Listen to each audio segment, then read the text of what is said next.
California, 1848. A quiet expanse of rolling hills, bathed in the golden light of late afternoon. The Sacramento River flowed, unhurried, through valleys dotted with ancient oaks. It was a land of quiet beginnings, holding its breath on the cusp of a monumental change. On a crisp January morning, James Marshall, a carpenter overseeing the construction of a sawmill for John Sutter, inspected the tail race. Something glinted in the shallow water. He reached down, his fingers closing around a small, heavy nugget. It was soft, malleable, and shone with a brilliance that was unmistakable. Gold. Back at his fort, John Sutter tested the metal. It was pure, but this discovery brought him no joy, only a deep-seated dread. His dream was of an agricultural empire, a new Helvetia. He knew a gold rush would shatter that dream, unleashing a flood of prospectors who would trample his fields and disrupt his carefully laid plans. He swore Marshall and his men to secrecy, but it was like trying to cup a river in his hands. The secret, of course, did not hold. It trickled out at first, then burst forth in a torrent. In San Francisco, a publisher and merchant named Sam Brannan, after securing his own mining supplies, ran through the streets, a bottle of gold dust in one hand, shouting, "Gold! Gold!" Gold from the American River. Newspapers seized the story, and the headline screamed across the nation, "Gold mine found." The news spread like wildfire, igniting a fever in the hearts of thousands. From the east they came. Farmers left their plows, clerks abandoned their desks, and families sold all they owned. They packed their hopes and dreams into canvas-covered wagons, forming long, snaking caravans that stretched toward the western horizon, chasing the promise of a new life. The journey was a crucible. They faced unforgiving deserts where the sun baked the earth and water was scarcer than gold itself. They navigated treacherous mountain passes, their wagons teetering on the edge of oblivion. Sickness, starvation, and exhaustion were constant companions. Many perished along the way, their graves marking the brutal reality of the overland trail. For those who survived, the sight of the California goldfields was a revelation. The rivers and creeks were choked with men, standing knee-deep in the icy water, their backs bent in labor. The air rang with the sounds of picks striking rock, the slosh of gravel in pans, and a cacophony of languages from around the globe. This was the new world, raw and untamed. Life in the camps was a primitive affair. Men lived in crude tents or rough-hewn cabins. Days were spent in back-breaking labor, followed by nights of exhaustion. Food was monotonous and expensive.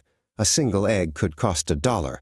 Loneliness was a constant ache, and letters from home were a lifeline to a world left far behind. The lure of gold was a global call. The camps were a melting pot of humanity. Weathered Yankees from New England worked alongside experienced miners from Mexico and Chile. Men with long queues from China, hopeful Frenchmen, and enterprising Australians all sought their fortune. It was a society forged in the moment, where a man was judged not by his past, but by the weight of the gold in his pouch. San Francisco was the heart of the rush, a city born of chaos and ambition. What had been a sleepy village of a few hundred souls exploded into a metropolis of 30,000. Tents and wooden shanties crowded the hillsides.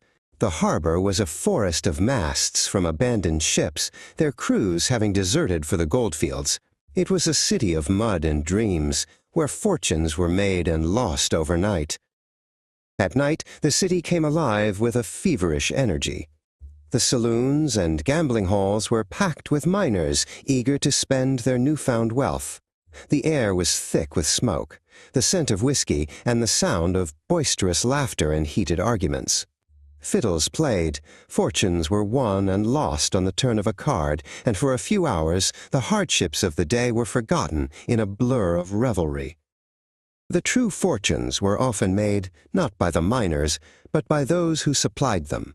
Merchants and entrepreneurs capitalized on the insatiable demand for goods and services. A man named Levi Strauss, seeing the miners' need for durable work pants, began making trousers from tough canvas.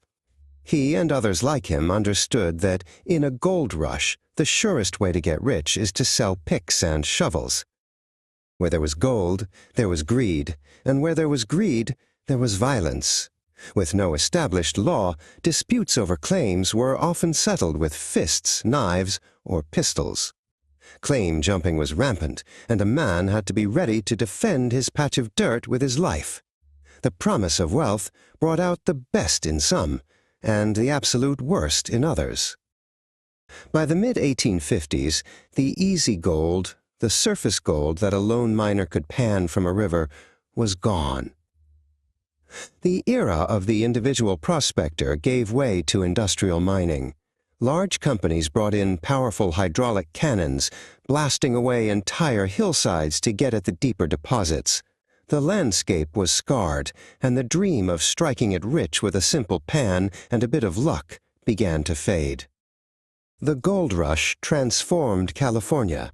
The massive influx of people and wealth accelerated its path to statehood.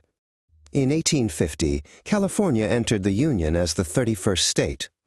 The wild frontier was slowly being tamed by laws, government, and the foundations of a permanent society. The fever had broken, but the world it created was here to stay. The rush ended, but the dream endured. For some, the gold was not in the ground, but in the journey itself, in the vastness of the land, the freedom of the frontier, and the hope of a better tomorrow. A lone miner sits by his campfire, the Sierra Nevada mountains dark against the starry sky. His pan is empty, but as he stares into the flames, his spirit remains unbroken, ready for whatever the next sunrise might bring.